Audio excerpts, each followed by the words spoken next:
ఆనందోత్సాహాలతో బంధుమిత్రుల నడుమ రిసెప్షన్ జరగవలసిన పెళ్లి ఇంట్లో చావు డప్పులు బంధుమిత్రుల రోదనలు చోటు చేసుకున్న సంఘటన మహబూబాద్ జిల్లాలో జరిగింది. బయ్యారం మండలం గౌరారం శివారు కోడిపుంజుల తండాకు చెందిన ఇస్లావత్ నరేష్ కు 2 రోజుల కిందట కృష్ణా జిల్లా కంకిపాడులో ఓ యువతితో ఘనంగా వివాహం జరిగింది. ఇవాళ సాయంత్రం నరేష్ ఇంట్లో రిసెప్షన్ జరగవలసి ఉంది. ఇంట్లో నల్ల నీళ్లు పెట్టేందుకు నవవరుడు విద్యుత్ మోటార్ ఆన్ చేస్తున్న క్రమంలో ప్రమాదవశాత్తు షార్ట్ సర్క్యూట్ తో అక్కడికక్కడే కుప్పకూలిపోయాడు. హుటాహుటిన బంధుమిత్రులు నరేష్ ను ఆసుపత్రికి తరలించగా అప్పటికే మృతి చెందాడు.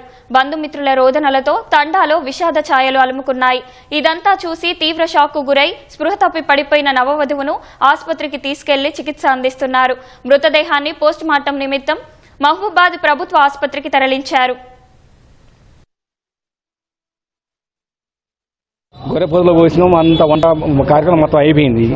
ఒక మోటార్ పెట్టమని చెప్తే ఆయన పోయి మోటార్ పెట్టేసరికి ఇక్కడ ప్లగ్ ప్రాబ్లమ్ ఏదో మనకు ఇంట్లో ఉన్నది కాబట్టి ఆయన పెట్టిండు. సడన్లో అది పట్టుకున్నది ఎమ్మటే జరిగిపోవడం జరిగింది. అందులో మా ప్రయత్నం ఏంటంటే అక్కడ కింద పడ్డందుకు ఈ ఛాతీ మీద నోటు పెట్టి మొత్తం ఒక 15-20 నిమిషాల దాకా బాగా మా ప్రయత్నం చేశాం. కంకిపాడు మొన్న నైటు అక్కడ పెళ్ళైందండి. పెళ్ళి అయిపోయిన తర్వాత ఇక్కడ వచ్చాను, మా ఊళ్ళో వచ్చాను. మళ్ళీ రిటర్న్ గా అమ్మాయికి మన కొడుకుందండ వచ్చినాం. ఇలా పొద్దుగాల ఆయన నైట్ కూడా ఒక కార్యక్రమం చేసుకున్నాం. రిజిస్ట్రేషన్ పొద్దున ఈ రోజు ఆయన మొత్తం పని కూడా చేసి మేము కూడా పని చేసినాం.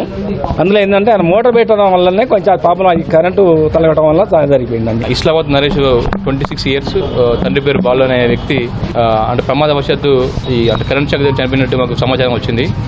ఈ మృతునికి 18 తారీఖు నాడు విజయవాడలో మ్యారేజ్ అయింది. మ్యారేజ్ అయిన తర్వాత ఈ రోజు రిసెప్షన్ ఉందన్నమాట. ఈ రిసెప్షన్ కొరకు ఈ పెళ్లి వంటలు చేసే క్రమంలో ఈ పెళ్లి వంటలకు నీరు అవసరం ఉండి విద్యుత్ మోటార్ కోసం ఇట్లా వైర్లు పెట్టే క్రమంలో ప్రమాదవశాత్తు కరెంట్ షాక్ తగిలి చనిపోవడం జరిగింది.